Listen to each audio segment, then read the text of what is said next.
So please mute yourself prior to the presentation starting. If you have questions or comments, you can raise your hand or ask a question in the Teams chat. If you need live captioning, you can go to more options in the Teams meeting and turn them on for yourself. And at the end, when Max and Tim are done speaking, we'll have a $25 gift card at the end.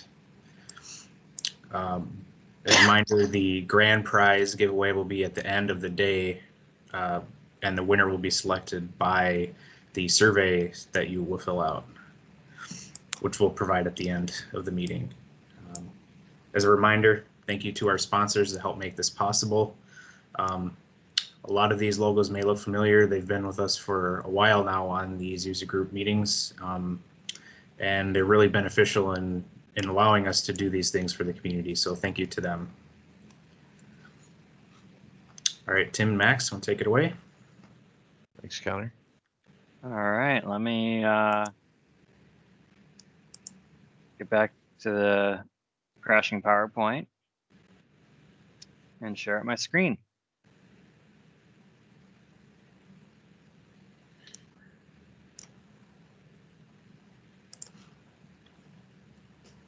Sorry, everyone, I'm down a monitor from what I am normally used to. Okay. Oh, that's not a bright slide.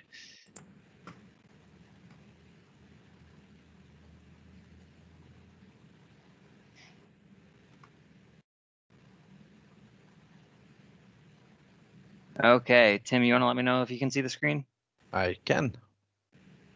Okay. Well, thanks everyone for joining us.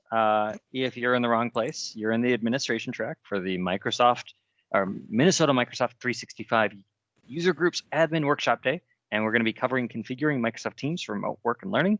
Kind of an overview of Teams admin, given a little bit of the state of the world. I don't want to use any more COVID-19 cliches than that, but we'll go ahead and do some instructions and get on started.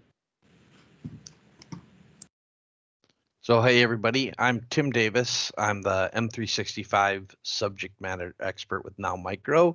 I'm also part of the user group board here. I think I do see some names in the session that I have worked with in the past. Thank you for joining. Recently got my MCSE certification as an enterprise administrator. Also, my expert certification in productivity I had got in 2017.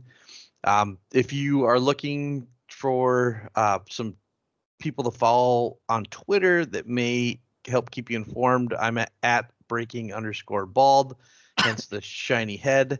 And at our user group tag is at O365MN. There's been a lot of participation in Twitter today. It's kind of refreshing to see.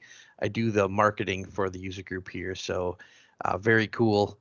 To see all you guys participating. We really like that interaction. We try to use our social media here to give you more than just updates on what's going on. We're trying to feed in information, announcements, really tap into the community, which has kind of been our goal over the last year. And if you have any suggestions on ways to improve or anything, you can always reach out to us on LinkedIn, on Twitter, on Facebook. Or at info@mn365.org. Next slide. So just a little bit about nowmicro. I know I won't go too long because our videos have been playing over the last intro session and the lunch session, but we're a device cycle life management or device life cycle management company.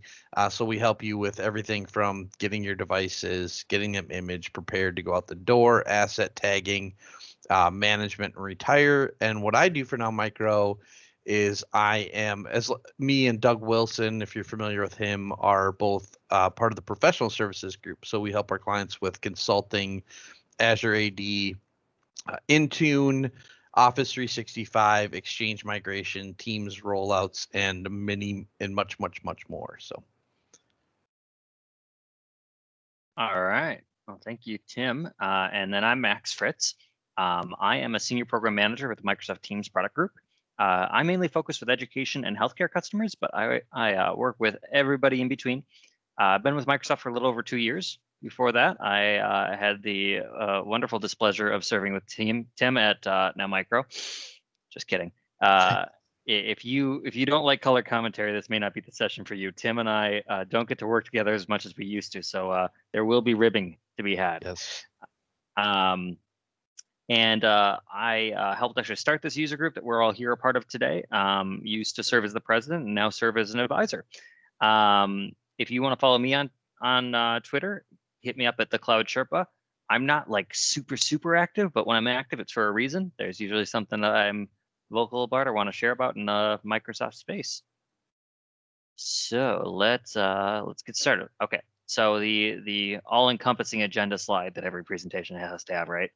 What are we going to talk about here today? Well, we're going to talk about Teams admin tasks. We're going to go over all the different admin centers. All is probably an overstatement, but we're going to go through the admin centers that are really important. We're going to go talk to you about like what you need to be concerned about as an admin with remote work and learning, with potentially hybrid workforces, hybrid student bases, across, we're going across industries here. And really what we're seeing customers needing to prepare for, what I see here at Microsoft, what Tim sees with his customers at nowmicro, and really give you some tips and tricks from the field. And then we're going to dive actually into apps and experience, because it's not only important what you need to configure in terms of Teams on the back end, it's important to remember that this is all an end user productivity product, right? This is for people to enhance their work productivity, their school productivity, their office productivity, whatever it might be.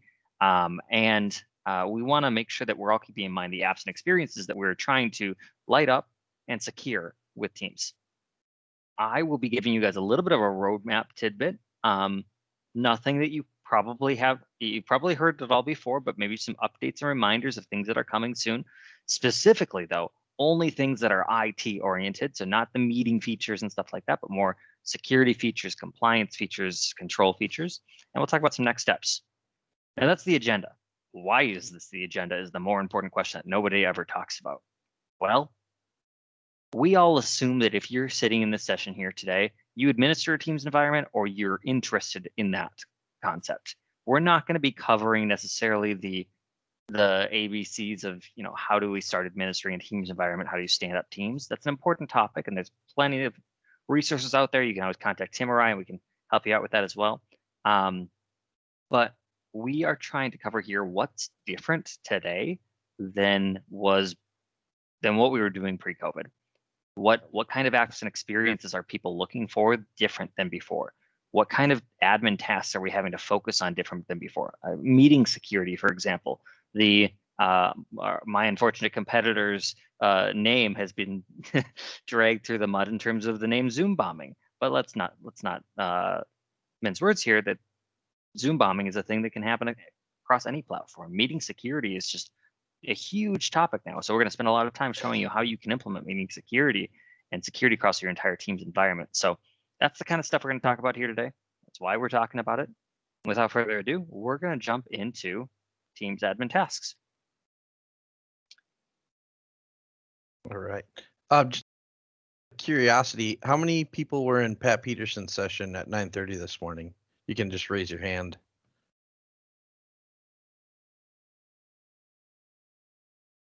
Okay, so not many of you. There's going to be parts of this are slightly derivative, but I'm going to do my best here to kind of go and build a little bit on what Pat talked about as well as cover some of the basics.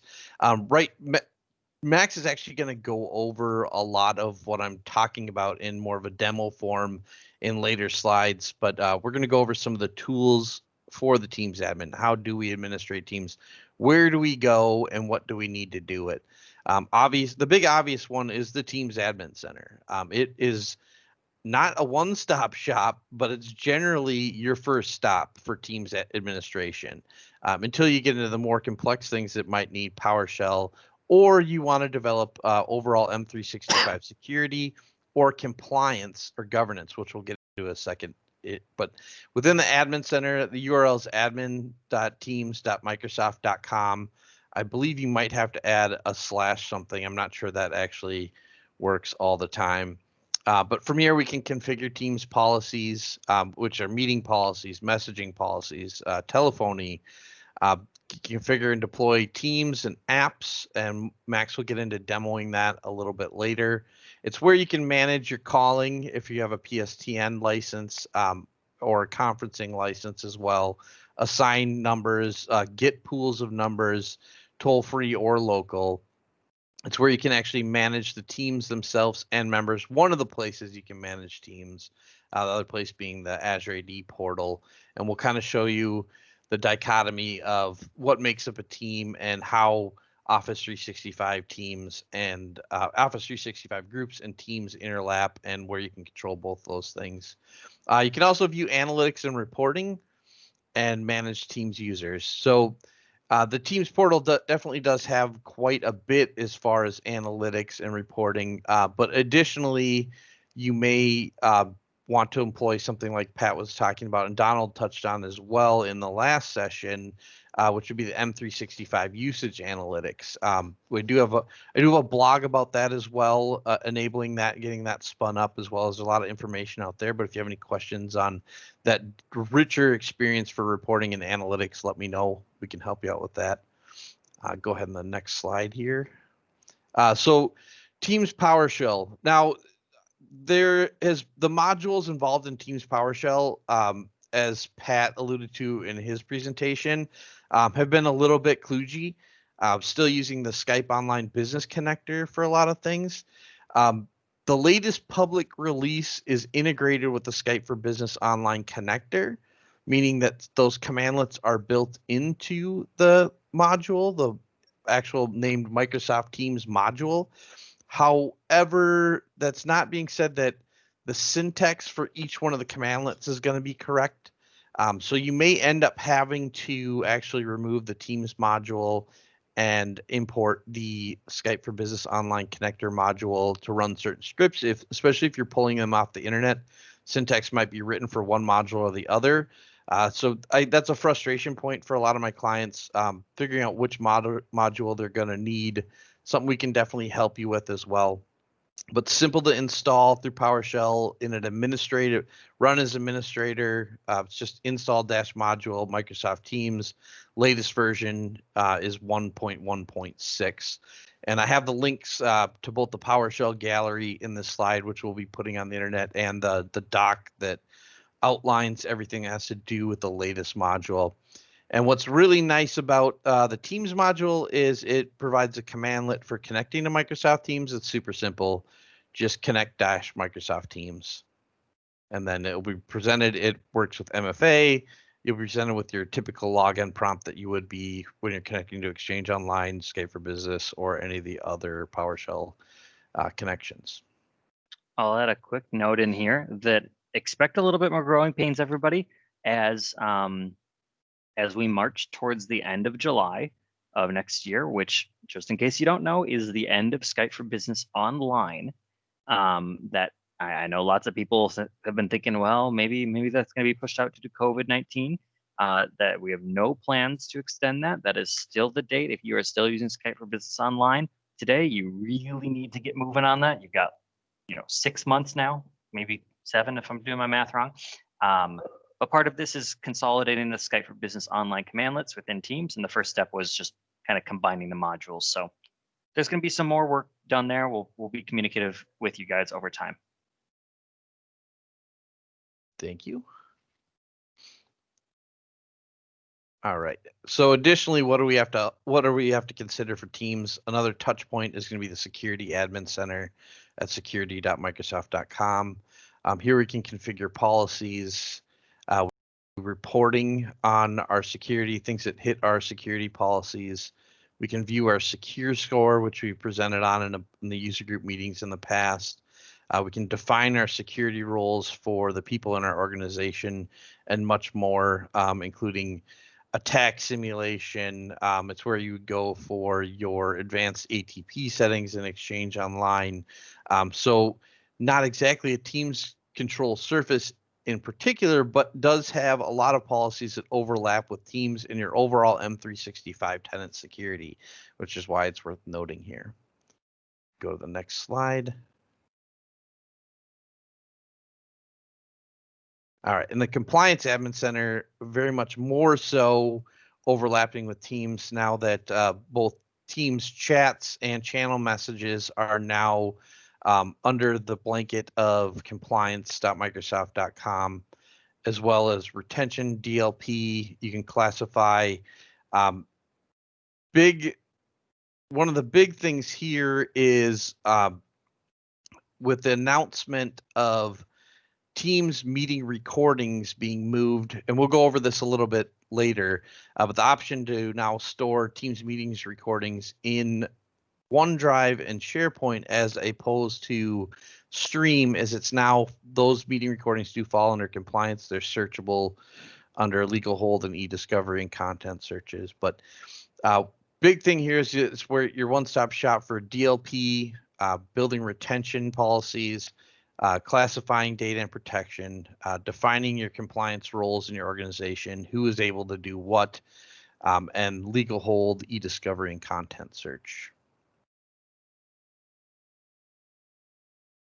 And then the Azure AD portal. As we spoke about before, Azure AD groups, or actually teams, are built on Office 365 groups.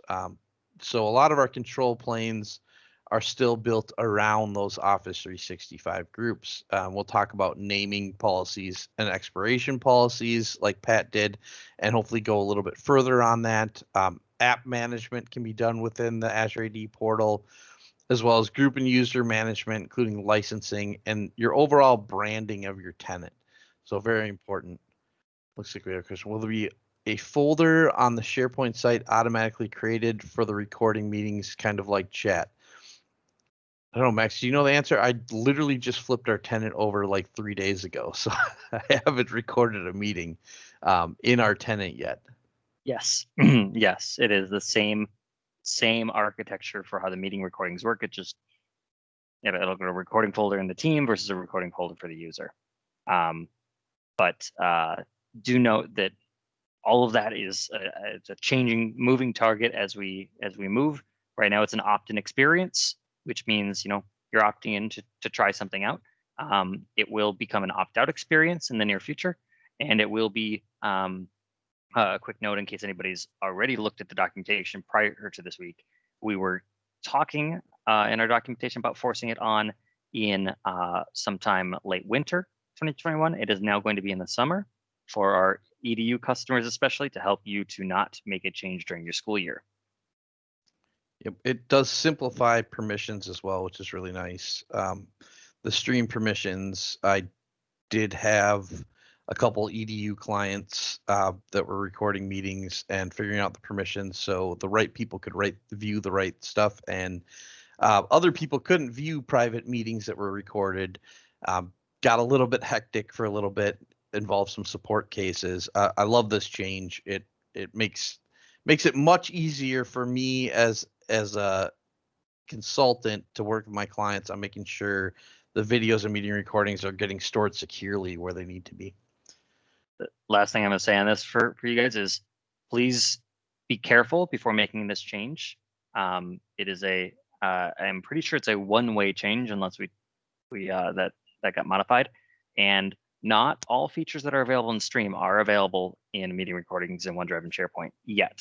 We do plan to deliver on those, but again, opt-in program. Great. All right, so we'll talk a little bit about the Teams admin roles, and this is a pretty simplified version. In fact, I can throw the link up here while Max is talking later. That'll break these down a little bit more, but obviously a global admin can control your teams. He's also already a team service admin. Allows team service admin can manage team service, manage and create Microsoft 360 group, Office Microsoft 365 groups. Basically meaning they have run of everything. So it sounds simplified, but managed team services is kind of the all-encompassing role there. There's some breakout roles for possible people in your organization that might fulfill certain needs within Teams, but don't necessarily need to administer the entire service. One being Teams communication admins. They're going to be able to actually manage meetings, policies, manage calling, features within team services. We'll go over some of those policies later. And then you have some basics of support engineering. Actually, the second one from the bottom, the Teams communication support specialist, is allowed to troubleshoot communication issues within Teams by using basic tools. And the communication support engineer gets a little bit more advanced tool set. And this also involves what the different roles can see within the user profile. For example, their calling settings, their numbers, and what they can actually do with that. So if I'll provide that link if you really want to go. If you think those roles are something that are necessary in your organization, I can provide some additional information about what each one of those do. And a Teams device administrator is simple. It's managing the devices that are configured for use with the Teams service. I think I'm going to add one more thing on top of this. This is not a Teams admin role, but this is really important. If you're a global admin, it's kind of, I'm going to say, if you're a global admin, it's kind of your job to make sure that your business application owners know about changes coming to Office 365 and Teams. And you all know what I'm talking about, the Message Center, Microsoft 365 Admin Center. Over a year ago, almost over 2 years ago now, we released a new role called the Message Center Reader role. You can delegate that Message Center access to somebody else within your org without actually making them an admin of anything. You just give them that one technical admin role, but it doesn't give them access to actually do anything, just see the content. Make your life easier and give that role to the business application owners, please. And develop process around it, to be honest. Yeah. I mean, if somebody's looking at it, if one person is in charge of auditing that Message Center, chances are things are going to go overlooked. Maybe even a weekly meeting, you spend a half an hour going over it. Some weeks you might not need a half an hour. Some weeks you might need an hour, that type of thing. But developing that process and getting used to actually looking at the Message Center is really going to help you for any of those changes that come down the pipe. Because oftentimes we hear about the changes months in advance, but sometimes they sneak up on us when they're actually happening. I'm just opening my Message Center right now to show you guys how easy it is to take control of this stuff. There's even a planner syncing feature, if you haven't seen this yet, where you can synchronize this with a team and a planner within that team, where all of these things will run into planner tasks where you can assign people to look at them and take care of them. That's another great way to delegate access to this, is just sync it to a planner in a team and add those people to the team. That way you can collaboratively make sure that, oh, there's going to be an update to the Yammer desktop app. Is somebody taking care of making sure that we're ready for that? Right. All right, back at it. All right, so let's take a look at what we have to consider, because Teams is obviously a lot of services combined. We have OneDrive policy, we have SharePoint policy to consider, and then we have chat and channel messages. So as much as Teams is our one-stop view, it spreads itself out into a lot of the Office 365 services. So hopefully in the next couple slides, I'll be able to kind of show you where you need to go and what you need to consider when you're rolling out Teams, or if you are currently using Teams. I'd say most of my clients that I work with have already started using Teams to a certain extent. And one of our goals is, hey, we had this March and April came around, we had Teams licensing, we spun this up very quickly. Can we go back and look and make sure that we're compliant? Can we make sure that we're secure? Do we have all our ducks covered? And hopefully here I'll be able to walk you through a few of those things and how you might actually check those. So if you want to go ahead. All right. So here's kind of I like the hierarchy, the pyramids.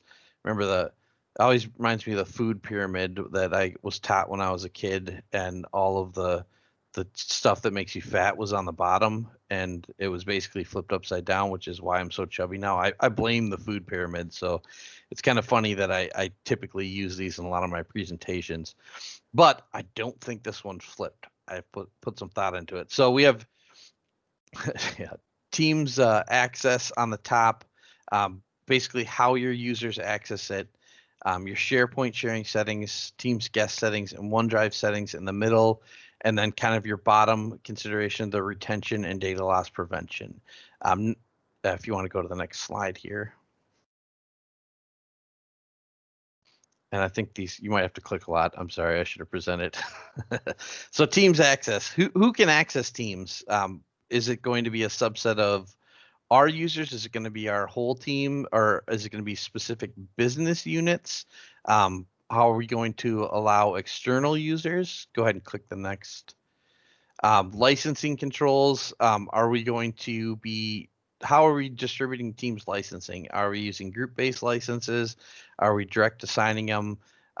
Obviously, the group-based licensing is an Azure premium feature. However, there are ways of doing it through scripts and whatnot. We can work with you on that if you need some automatic licensing help. Go ahead and click. How do our users access Teams? Are they going to be accessing it through, go ahead and click twice or, yep. So do we have any trust that we need to build around the devices that are accessing Teams? Do we want to put any additional authentication in there, multi-factor authentication? Are there password requirements?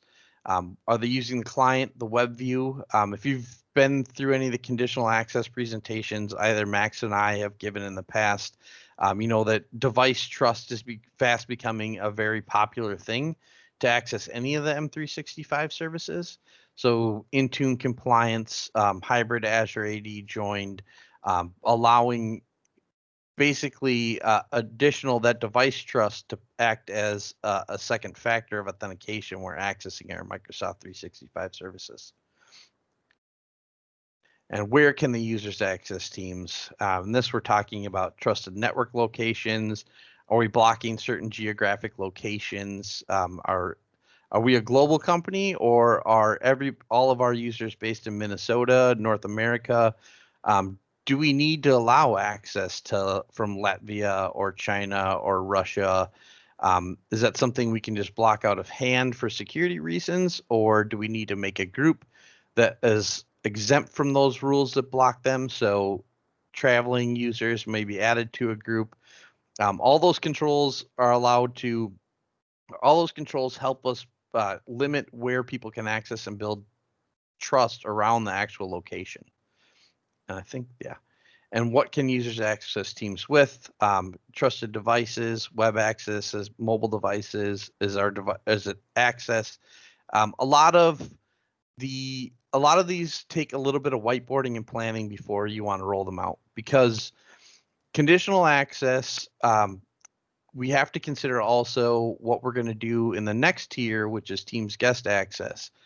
We can't necessarily say if we want to collaborate with external users, a rule that says only trusted devices, only our org devices can access our Teams, unless you're planning on giving trusted access out to, or trusted devices out to those external users, you may end up in a situation where somebody you wish to collaborate can't access your organization's Teams.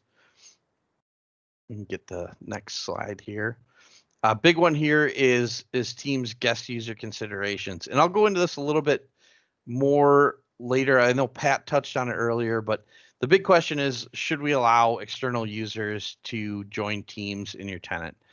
Do we want to collaborate? And by joining Teams, I mean letting them participate in channel and chat mainly channel messages. And go ahead and click the next one here. Do you want, yep, there you go. So we also have chat messages as well. Do you want to limit the domains users can chat with, meaning outside your organization? Are there only certain organizations that you want to allow users to chat with? Do we need to block users from chatting with specific domains? We'll kind of show you how to do that. And should your users be able to chat with Skype users for the consumer version? I want to go a little bit later into some of the external guest access. It's a little kludgy at the moment. Hopefully I can kind of show you some of the solutions that are being developed to provide per team external access. Right now it's a global switch. There is, however, a PowerShell commandlet you can flip, but there's some large caveats in using that. It's harder to automate than it probably should be. I'm sure Max might have something to say about that as well, but if you want to go ahead to the next slide. All I'm going to say for risk of my job is you guys should all tune in to the second Ignite that is going to be happening in a few months. The 200 level Ignite? Well, hopefully everybody here knows that this year we're doing 2 Ignites. So Ignite, I think it's early March. Anyways, back at it. All right.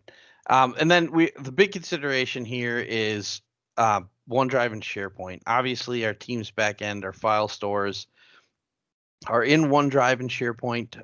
Our sharing settings are very, very important. Should users be allowed to share documents in OneDrive and SharePoint letters? Do you want to limit the domains users can share with, which can be done through SharePoint controls? What type of sharing is authorized? And there's a lot, we've done a lot of presentations on SharePoint in the user group meetings. So hopefully you guys kind of understand the difference between direct sharing, meaning authorized. A user has to authenticate in order to access that content, versus anonymous sharing links where anyone with a link can either edit or access the files you're giving them. So that link could be forwarded or passed out. Oftentimes that may be considered a security risk, having those anonymous links. So configuring the type of sharing that you want to allow in your organization is almost as important as allowing who or configuring who your users can share with. All right. Retention. Big part of my job over the past 5 years has been dealing in the retention realm. Now, in terms of teams, do we need to retain? Everybody interprets their compliance law differently. Now in retention, we do have the ability to retain Teams chats or channel messages for compliance. How long? I think the next bullet point is probably something about length. Oh, no.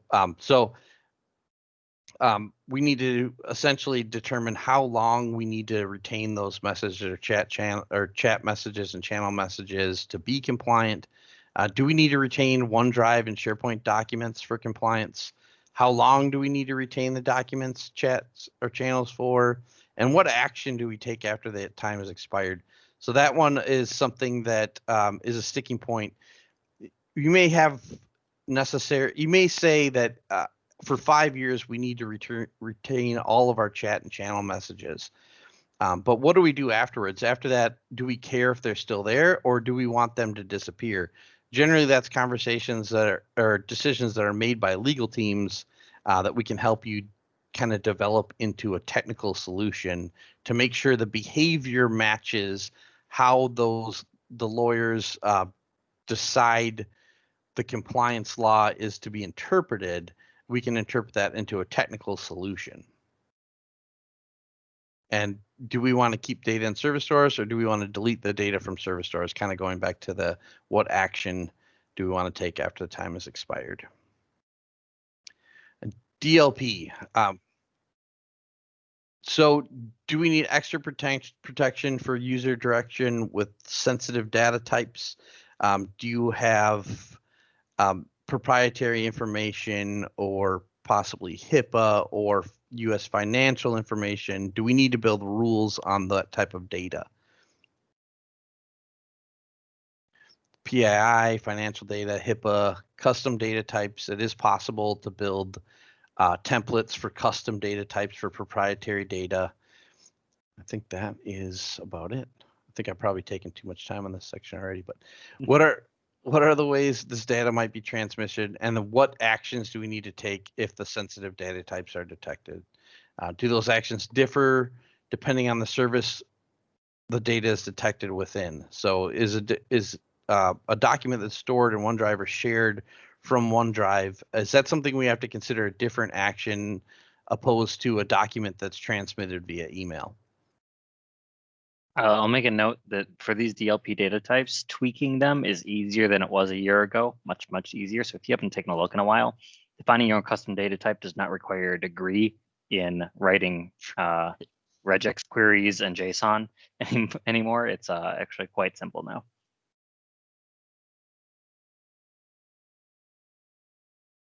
All right, so next we're going to talk about Azure AD config in the identity space and group stuff and all that fun stuff. All right, so Teams creation, and Brian did kind of go over this earlier. I want to recap and kind of build on it a little bit, but by default, when you spin up Teams, Teams can be created by any users or admins. However, we can limit Teams to a security group.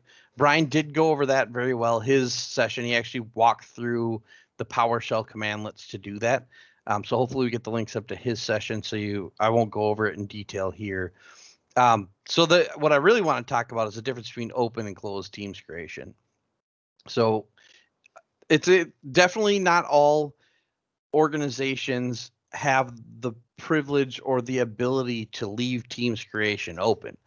There's certain situations where it certainly doesn't make sense, and for liability reasons, we want to make sure only a specific user or specific subset or business unit, or for example, in the case of education, we only have our staff or faculty being able to create them. We're not allowing teams to students to be going in and creating, Dragon Ball Z and Pokemon groups where they're talking about that, or whatever the kids are into nowadays. I don't. But what's nice about the open Teams creation is it can certainly help drive adoption and collaboration.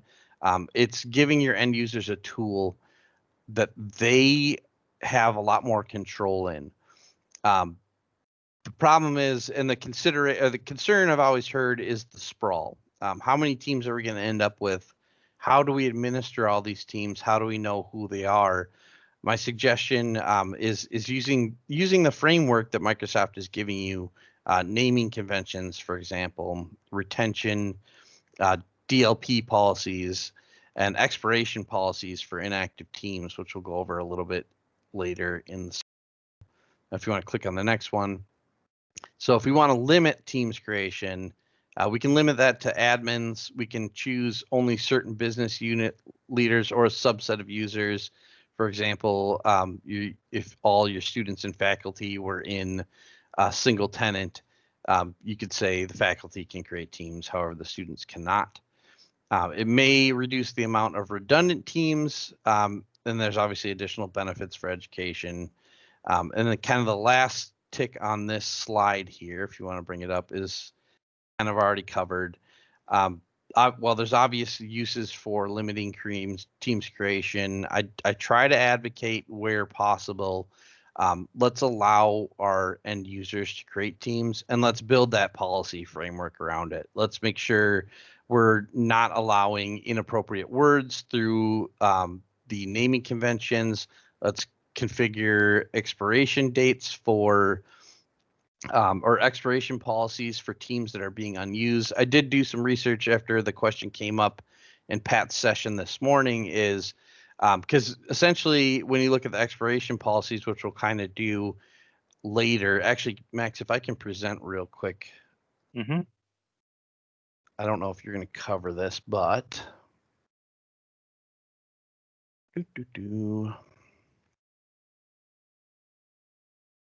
Oh, is that screen one? That's on screen one.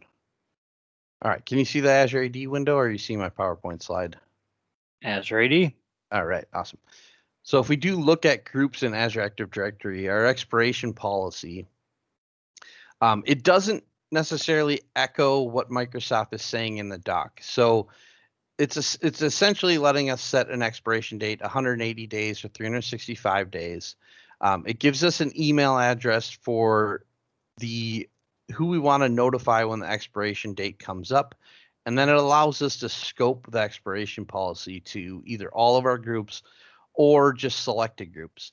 The question that came up in Pat's session, and I believe I have answered here, is is it based on just that 180 or 365 days, and if you miss the email, what Microsoft is saying is groups now uses Azure AD Intelligence to automatically renew based on whether or not they have been in recent use. So if the SharePoint libraries or Teams or OneDrive libraries or the channel and chat messages are active, and Max, you can correct me if I'm wrong here, I believe that these notifications will not be generated if activity is detected. Is that what I'm understanding?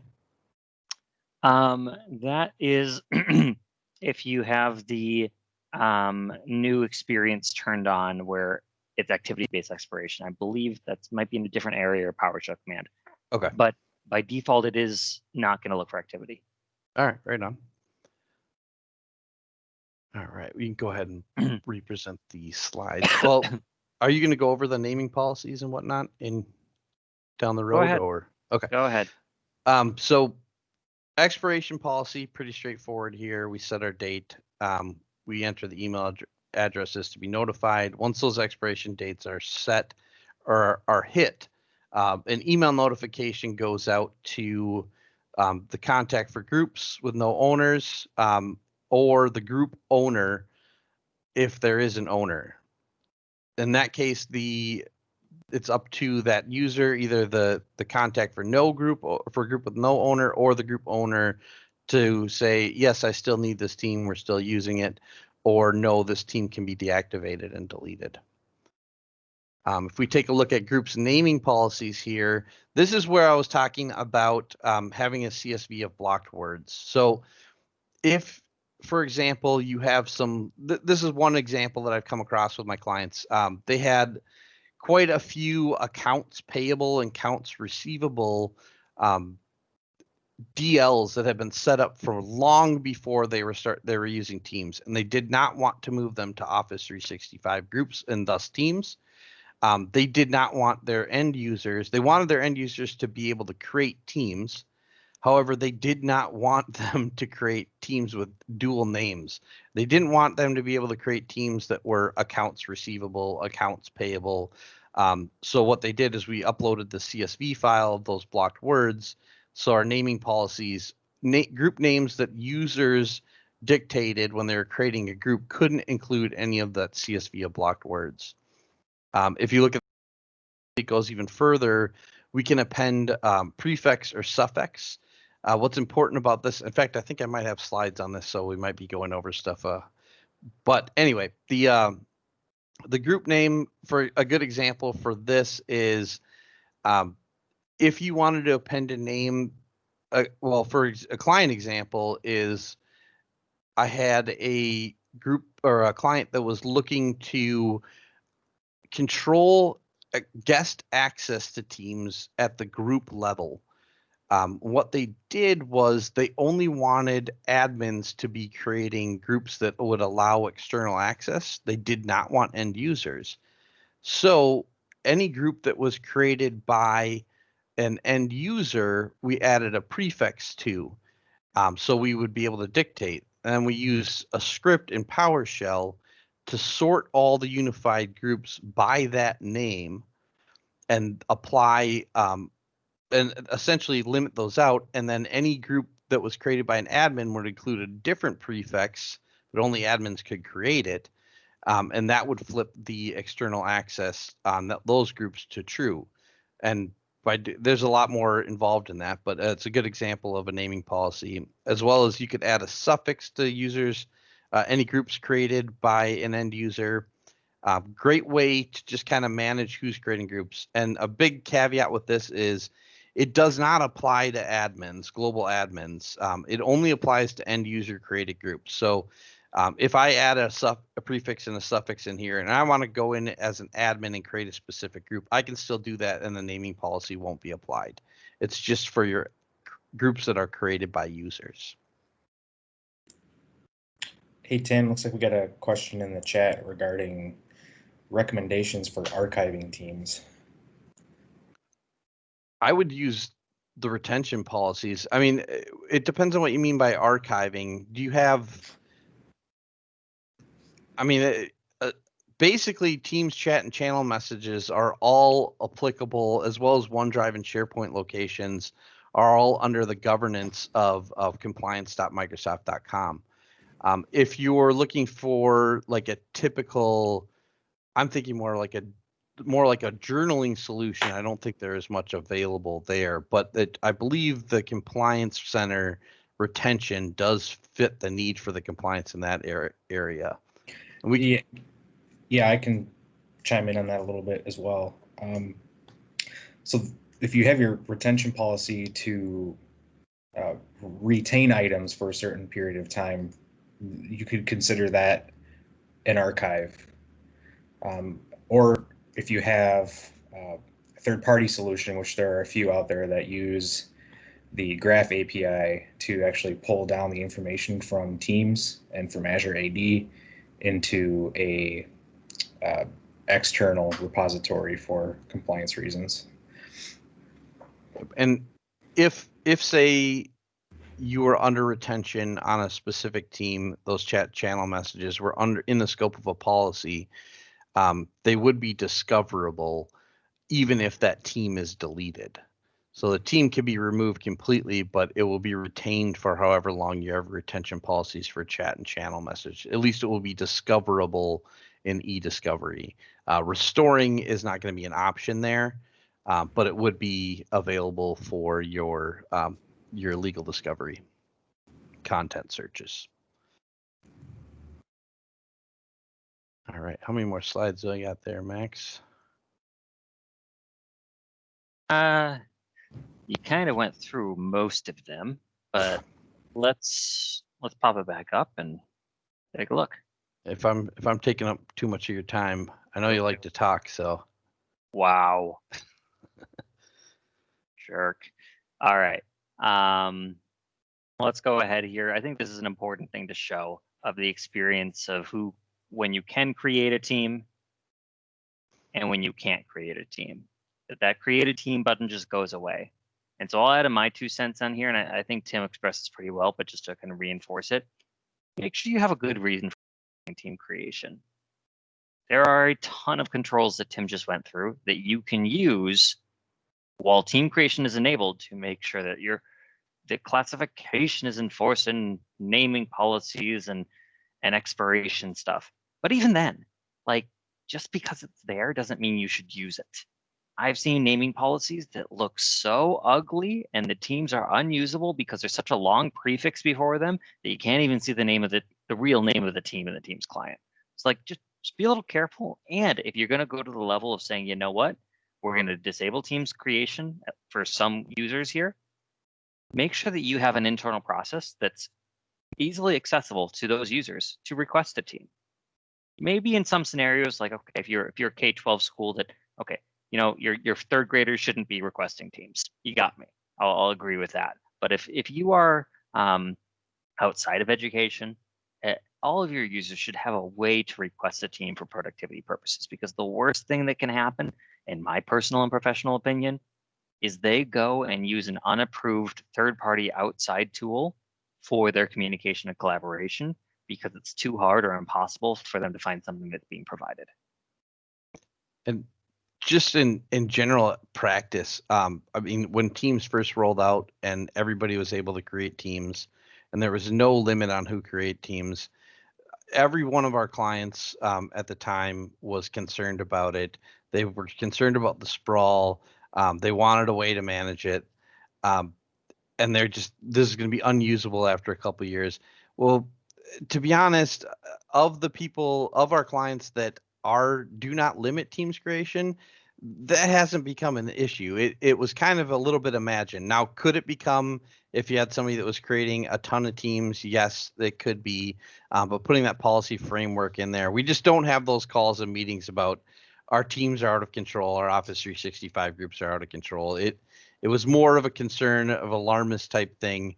But setting up that framework for expiration is really the control that I think is preferred if you have the ability to not limit teams creation. I think you did a pretty good job of covering this already, unless you want to go through again. Nope, go for it. Okay. But why don't we go through this? All right. So guest access, what we're talking about here is actually contributors to a specific team. not necessarily the communications outside with chat. So inviting a user to a team would be they are able to participate in chat and channel or in channel messages with the team.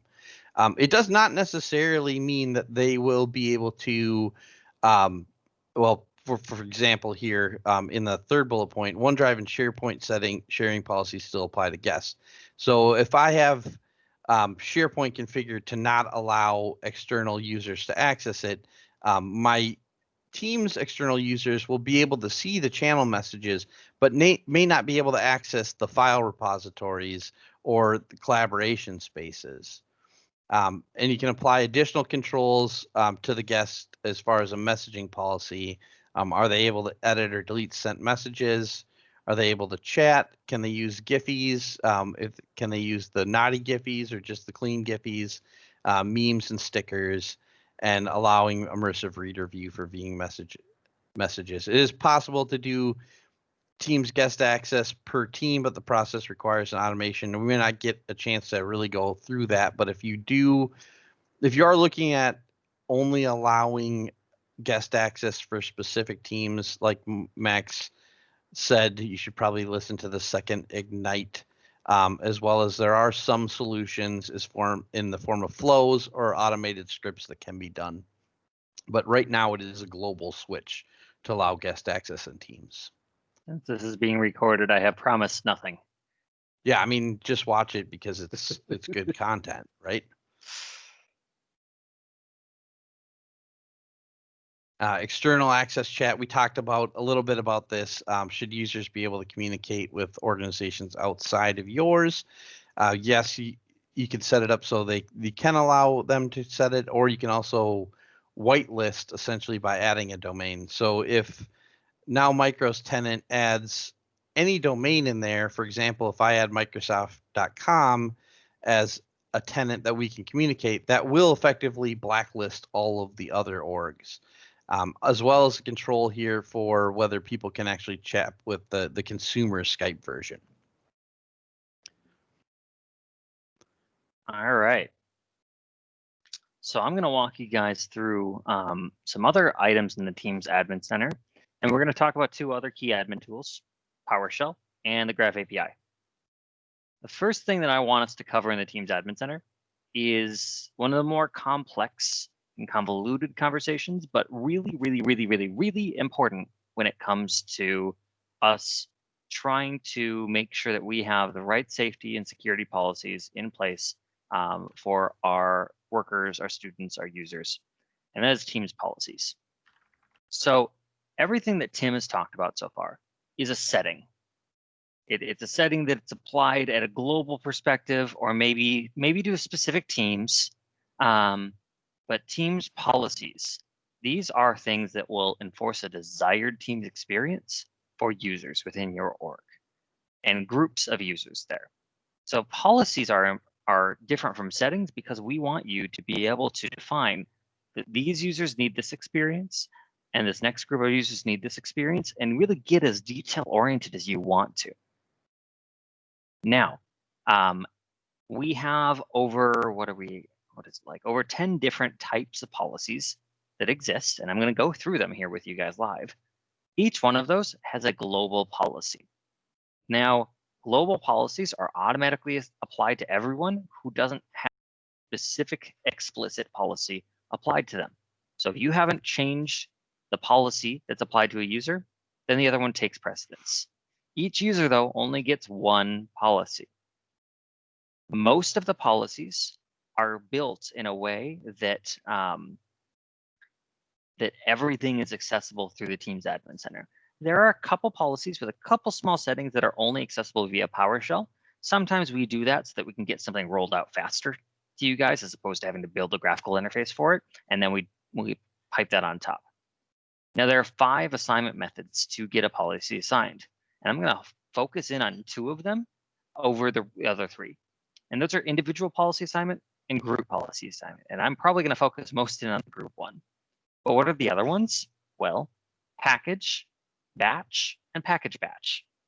So a package is actually a group of policies that we've pre-built for you here at Microsoft, saying, okay, you want an easy button. You don't want to spend days configuring your policies and trying to figure out what they do? Well, for your industry, XYZ, here's a package of policies that are based on what we've heard from our customers and our recommendations. It's the big old easy button. But we're not here because we want the easy button, right? We're here because we want to figure out how to fine tune what we need to do. Package batch is assigning those packages in batch, and batch policies, sorry, not batch policies, but the batch assignment method is assigning large groups of individuals to a package, or to a policy. I'm almost confusing myself. So if you are assigning individual policies, let's say you're using PowerShell to do it in bulk, you're going to hit a limit, assign a bunch of people at once. We're going to say, nope, you've done this too much. We instead would rather that you submit us a batch policy assignment as one big thing, and that we'll queue it up in our system to do it as we have time. That sounds kind of wrong, but basically it ends up being a faster result for you than having to wait a few seconds between each individual one. We queue it up and then we do it all at once. And group-based is synchronizing it with the security group, which I almost always recommend. There's just a couple policies that don't support it. Now, as I already mentioned, 2 different tools to do this in, Admin Center and PowerShell. We don't do policies through Graph. Policies are different than everything else, but we're going to talk about Graph later on. Now, strategies for policy assignment. This is where Max is going to step up on a soapbox and tell you why you should do it a certain way. Global policies should be assigned to your largest audience. So whatever policy is going to go to the largest group of users.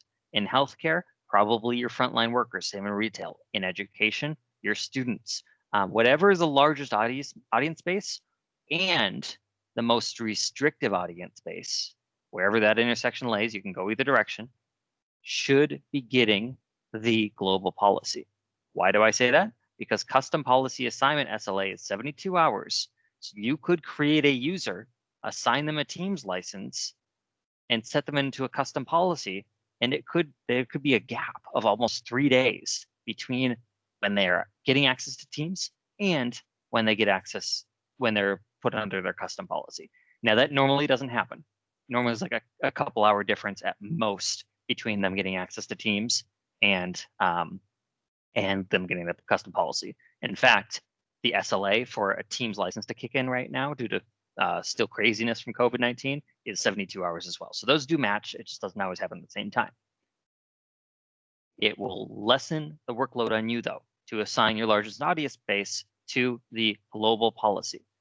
But you can customize the global policy. I don't know how many times I've heard this, but I've lost count. People keep telling me, well, if I use the global policy, Microsoft's going to change it on me when they decide to change what are the defaults. No, we won't. We have telemetry telling us when a global policy has been customized and when it has not.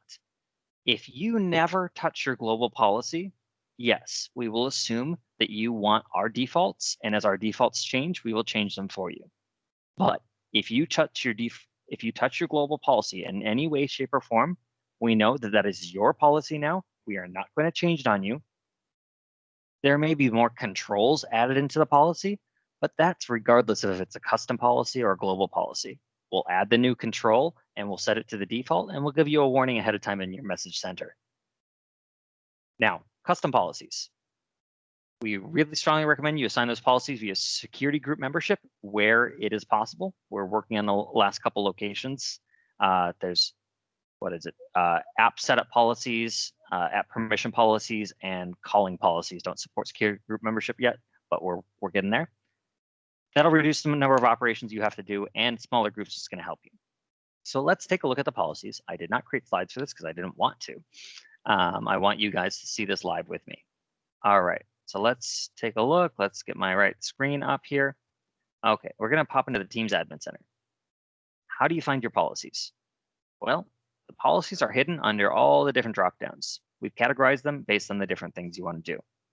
So let's start out with the most basic, Teams itself. You have Teams policies and you have update policies. There's not much content in here, by the way, but let's look anyways.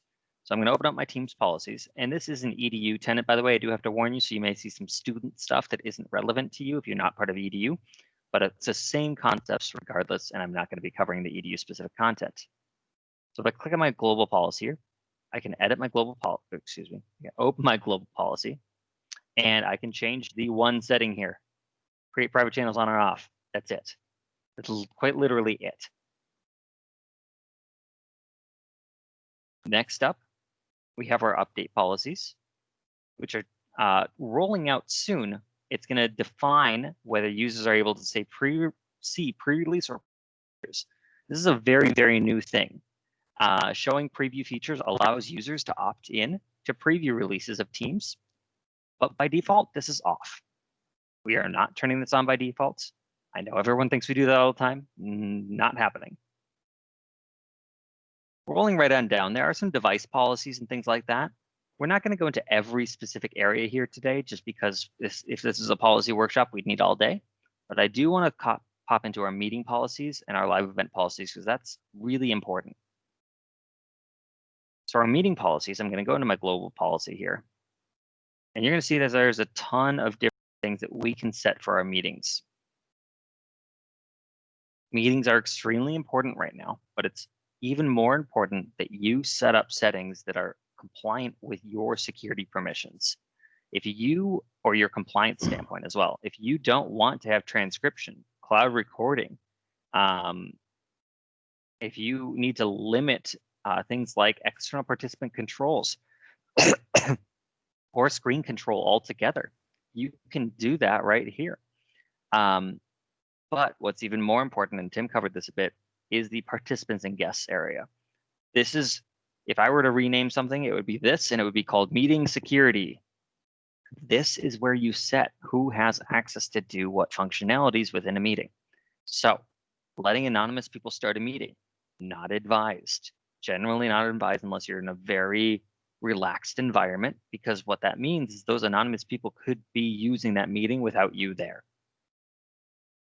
Roles that have presenter rights in meetings and automatically admitting people, these are setting the defaults for your users. When you set this, it sets the default for their meeting options, and then they can customize from there. I recommend that this be set to everyone in the organization or organizers only. Presenter rights are probably the biggest thing that we can do to ensure that the right people can do the right things in your meeting. There's a whole chart that I'll send you next time Tim's talking about what you can do if you're a presenter and what you can do if you're an attendee. Now, I know some of you probably are sitting here thinking, presenter in this meeting, Max, you guys clearly screwed up as the user group. No, we are a community organization and we have trust in you as community members. But don't make me do it. I'll make you attendees if you screw with it.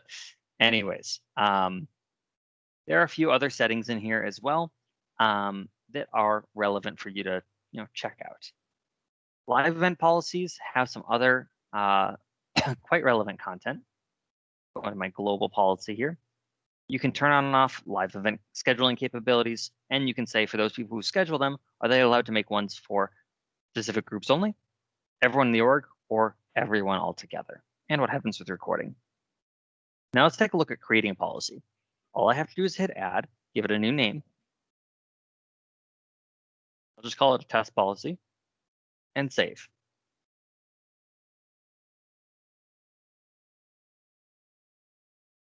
Once my policy is created, I hit the checkbox on it. I go to group policy assignment, and I can click here, add a group, and I can add any group that I would like to. Let's find, I think I've got like an algebra group or something like that. And I assign it a rank. We have to use ranks when assigning group-based policies, just like for those who are familiar with group policy in Windows. We have to teach Teams admins under the logic for how to assign them. So I'll assign the test policy and hit apply. Now that's one of the assignment methods. The other is hitting manage users and searching for a user and adding them manually. The final one is PowerShell, which we'll get to time provided here. Now, these are just some of the Teams policies. Note that there are app policies, voice policies, and tons of other locations. The one other area I'm going to jump into, though, is the app policies and app settings. This is where we've got to achieve the right balance between end user productivity and compliance and security within your organization. So in here, you're going to see a whopping 816 apps if you go in here today, and probably 817 tomorrow. No, I'm not saying that I know of an app that's about to be approved, but it is growing daily. So if we look at these, we can see whether they are allowed or denied outright at the highest level for our tenants. Now, if I go to my org-wide app settings, by the way, these are settings, not policies. It's applied to the entire tenant. I can choose whether third-party apps are on or off. I strongly discourage disabling third-party apps. One of the most powerful things about Teams is that it can integrate content from outside locations into Teams, providing a one-stop productivity shop and lessening the productivity barriers by switching applications. It can also bring collaboration features to apps that formerly don't have it. What you can do is turn off this, saying, you know what, I want to review all the third-party apps. You know what, Max, I'm going to take the time this weekend or the next 2 weeks to go through these 816 apps, disable the ones that we don't want, or maybe disable all of them and enable a few. And then Microsoft, give me the chance to enable new ones. Don't just turn them on by default. That's what I would recommend if you're really strongly concerned. Custom apps is another thing that looks like, you know what, for security, I could turn this off. Again, I don't highly recommend it. We can get into the details. We will get into the details about how to disable users from uploading their own custom apps. But you may very quickly find yourself in a situation where, you know what, I want to use a custom app. Maybe it's a Power App inside of Teams. Maybe it's something you deployed in Azure. It could be maybe a SharePoint framework-based app. Tons of things that you can do to improve your business processes with Teams, and you are turning off that capability by clicking that button. Okay, now let's say I want to disable an app. I'm going to just scroll and select at random. Oh, that's mean. Okay, they're too close of a partner. I can't do that. Okay, these guys, I have no idea who they are. We click on this app. Let's say we're going through an app review. I click on the name of it, and it shows me information about them, the permissions that they're going to ask for, their plans and pricing, if they have any, and their privacy policy and their terms of use. Really nice and helpful. Let's go back one. Let's be fair and keep looking at the same app here. So I'm going to type in BMC again.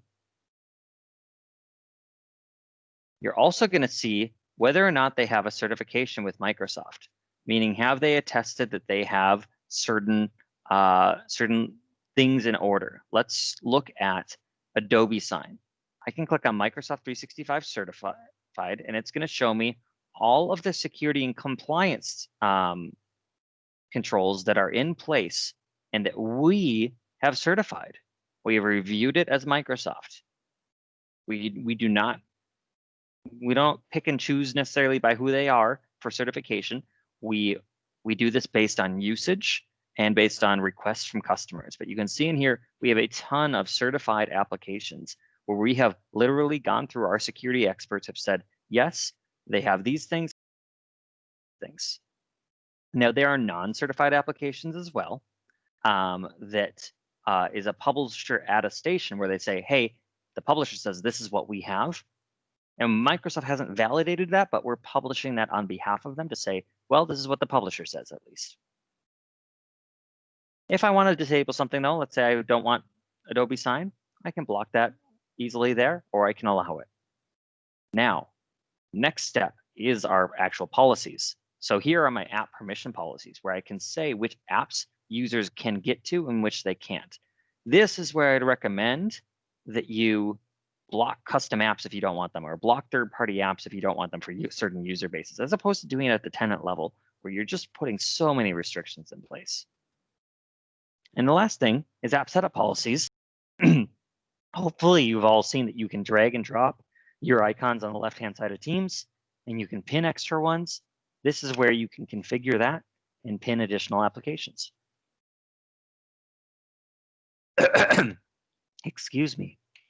Dry environment, not COVID, I can promise you. All right. With that, I'm going to go on to my next topics here because we only have 20 minutes left together. Okay.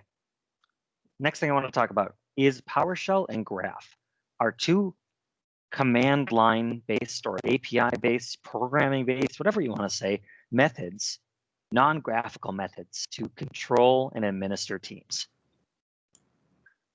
Now, as Tim and Connor can attest, I'm a PowerShell guy. Have been for a long time, former Exchange admin, as are a lot of people who are sitting in this meeting. I've seen the names. We're used to PowerShell. In fact, for us Exchange and SharePoint people, like the graphical interfaces in SharePoint admin controls and Exchange admin controls are running PowerShell commands in the back end. So PowerShell is like what we knew.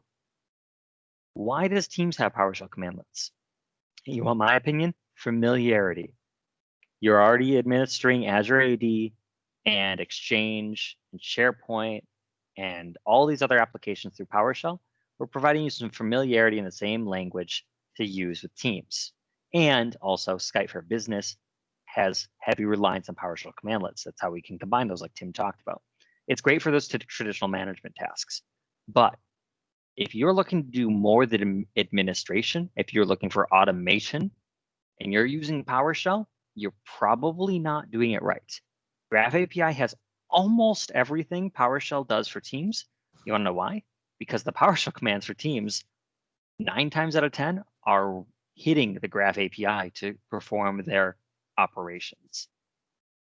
So why not go directly to the source? Would be my recommendation. This is not going to be a Graph API training session, though. It's just a recommendation. What you can do where in terms of scripting an API, there is an extra column in here just for our EDU partners in terms of their automation methods that they can do called School Data Sync. If you're not EDU, ignore this column.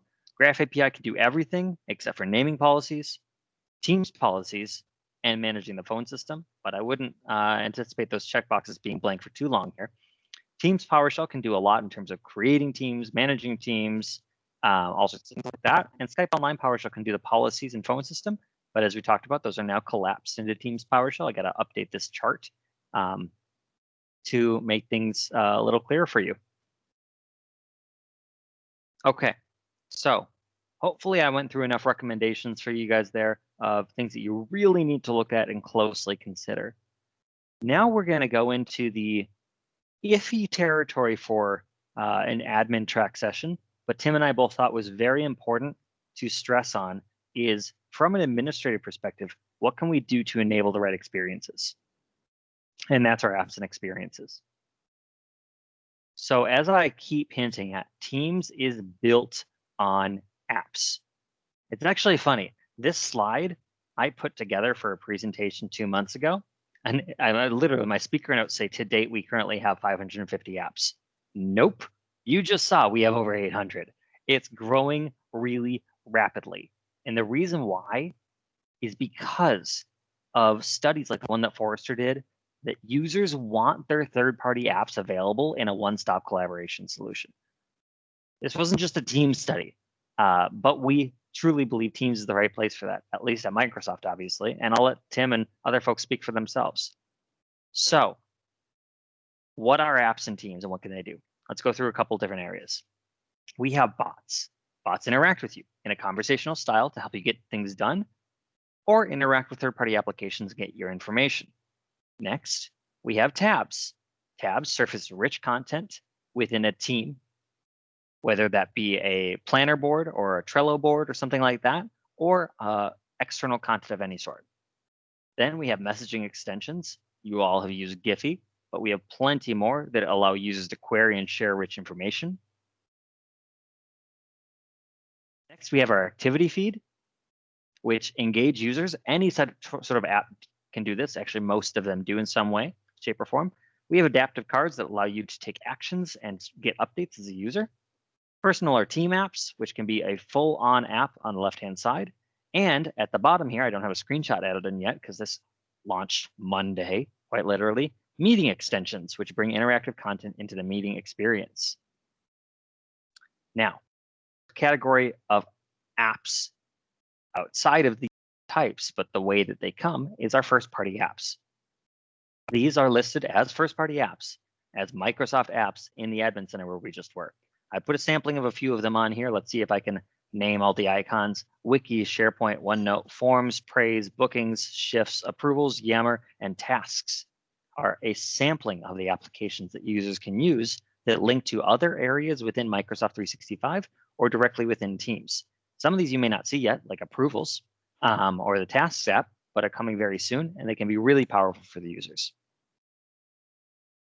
Tim, take over for a bit. And third-party apps, more and more Teams is becoming that single pane of glass for people. So your other SaaS apps that you may want to add in, you can view them within your Teams. For example, our dev team uses Trello boards. When they're working on a specific project, they might create a channel, in which case they'll link in a specific Trello board so they can track it right within Teams. We also use Zoho. Salesforce is a big CRM company. Having some of those integrations within Teams really help people bounce back and forth between channel messages and some way to visualize what they're actually working on.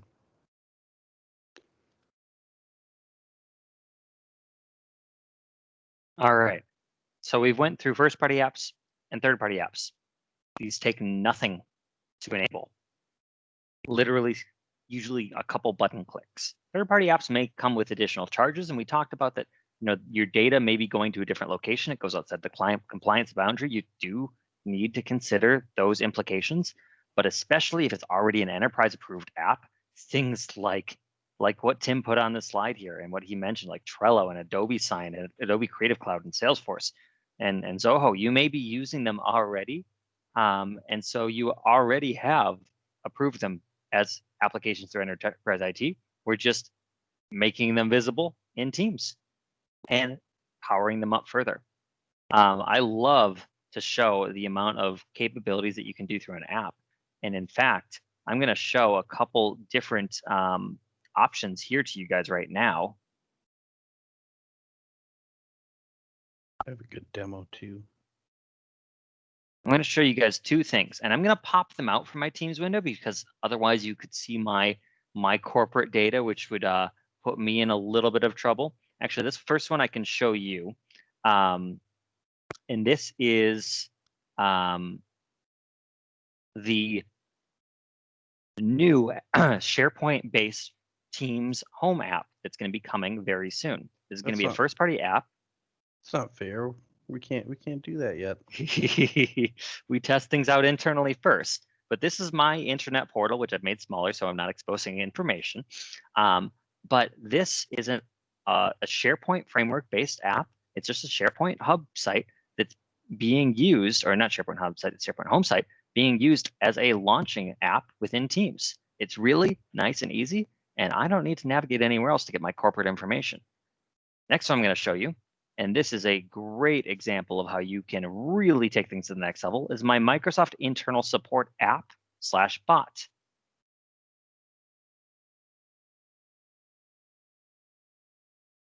So I've got a Microsoft internal support app here that's a bot that is a branded ServiceNow bot. This is interacting directly with ServiceNow. Yes, we use ServiceNow here at Microsoft as well for our tickets. When I have support issues, that's what I do. I don't go to ServiceNow and open a ticket. I don't email somebody. I start a chat and I say what the issue is. It connects me with the right person. It asks me a few questions. It's really great and easy to use.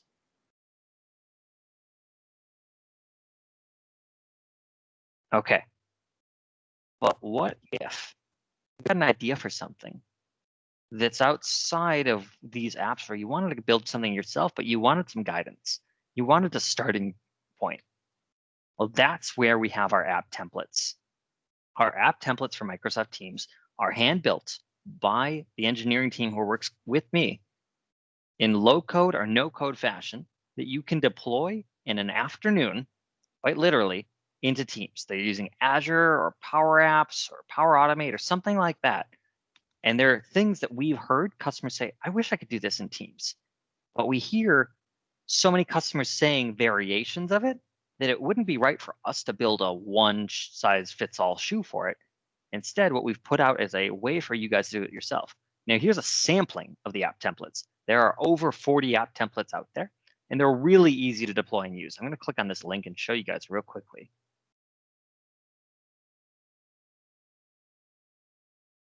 Here's the list of all of them. One of my favorites is the FAQ Plus app. I open this up, I click Get It on GitHub. It gives me full documentation on how it works and a step-by-step deployment guide with easy to follow instructions and a one button click deployment to Azure. Now, something that's a little more relevant to our conversation today. Let's say you said, Max, we have to disable team creation for end users because of XYZ. I don't care what you say. All right. Okay, fine. Maybe it's worth you deploying the Request a Team app, a simple Power App, which lets users request a team, clarify their data classification. It goes through approval, submission, and once it gets approved by the right person, it hits the Graph API and creates the team for you. How cool is that? You tell me, you know what, we're trying to collect additional information while doing it? Okay, cool. It's a Power App. He add it in. It's so easy to use. And on that note, let's talk about Power Platform. Do you know that you can basically build a bot using Power Automate? No, it's not a fancy Q&A bot that's going to answer questions and things like that, but literally posting information to a channel or a chat based on triggers using Power Automate /flow. So easy to do. You can superpower your own team. And this is just a side note. If you've disabled Power Automate for your users because you haven't evaluated from an enterprise IT perspective, time to do that, please, because this is a way for your users to really power up how they can use collaboration and teams. But let's say you want to take things to the next level with a bot. PVA. Tim, this is all you.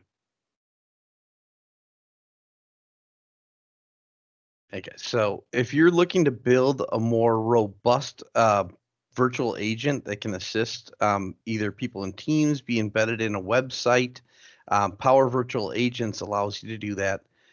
We did have, I can't remember who presented on it, but a couple months ago during our user group, I know the presentation is up if you want to go. We don't have time to go into it too in depth, but for example, this is something we've used at nowmicro to build essentially a service catalog. Very cool. When our internal sales or anybody else wants to know more about the other pieces of nowmicro and what we do, we've created a chat bot where they can actually go in and take a peek at what's available just by asking the chatbot questions. If they're looking for professional services, if they're looking for something that can direct them to who will talk. And we've ended it with terminated the decision trees with things like links to sample documents or sample statements of work, or links to who's in charge of that particular service at nowmicro. A very, very cool, powerful thing at no code to implement, very easy to embed within Teams or a website. Very cool. If you're interested more on that, you can talk to Max or I as well. We can help you along that. So, and what's also kind of neat is the usage analytics are very, very easy to access through PVA. You can essentially see what's going on, who's used your apps, where people are most likely to terminate. Cool application. Awesome. Last thing in Power Platform, which I somehow didn't make a slide on, is Power Apps. Like the easiest thing to do. Go make a Power App, add in your elements, and you've got a tab-based application that you can add into Teams easily. Now I'm going to do, what do I have? I have like 4 minutes to do this. I'm going to run through a bunch of roadmap items at the speed of light, and if you have questions, throw them in the chat. Okay. Bulk policy assignment. Allowing Teams admins to apply policies in batches of up to 50K users, now available. Organizational branding of the Teams app catalog for apps that you create, putting your logo and user experience in there, coming literally in a few weeks. Device management, automatic alerting, so that you can get alerting based on devices that need corrective actions. That is coming by the end of this month. Delegate device management admin role, a new role in the Teams Admin Center. already available that Tim talked about. Large event reporting and analytics improvements for large-scale Teams meetings and live events coming at the end of this month, or probably already. Call quality dashboard, advanced reporting capabilities already out there. Check out the call quality dashboard if you haven't before. It provides you such insights as an IT admin. Customer key support. We've been hearing this one for a while. You will finally be able to bring your own customer key if you have the licensing for it. Excuse me. In a public preview sometime this month, I believe, and GA hopefully coming next quarter. Graph API for Teams DLP. Exciting enough that I threw it in here because it's already released. But yes, you can use the Graph API to set up Teams DLP or to build your own DLP or to integrate with your third-party DLP.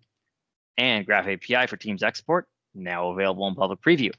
Invite-only meetings, where you want to very tightly control who can attend the meeting, hopefully launching by the end of this calendar year. Whew. Okay. That was good. Speed run. And it is time for us to answer any of your questions. I don't think I've seen any new ones in the chat, but community event, feel free to unmute yourself, raise your hand, whatever you prefer. Or take a restroom break and get to your next session. Well, don't go quite yet. We have a... Oh yeah, that's right. If you leave too soon, then you don't get your prize. Connor, do you want to do that while we're waiting for? I think Connor is he hopped out. He has to admin another session. I told him I could handle it. So okay. Tim, why don't you select our winner? So I've Brian Call. I'm gonna make a executive decision here. He's been in all three of our sessions here. He's been participating. So I'm definitely we're gonna give it to him. Brian, as long as you're able to accept. I'm not sure if you're EDU, if you're able to accept the $25 gift certificate. If you're not, let me know, and we'll give it away to somebody else that was attending. So.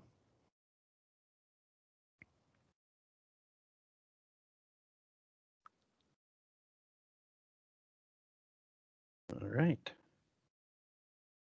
We'll take that as a positive. All right. Well, as a reminder, I'm at the Cloud Sherpa on Twitter, and Tim, it's easy to remember, Breaking Bald, great handle. _ bald. Oh, that's right. Yeah. Okay. You'll probably get some person who's like, "What's Microsoft?" Hit us up if you have questions. Keep coming to the user group content. If this is your first time interacting with our user group, know that we have monthly meetings online, free to attend. Same place you registered for this one. It's well worth your time. Great speakers and great community, and hope you check out the rest of the stuff during the day today. Thank you, everybody. Thanks.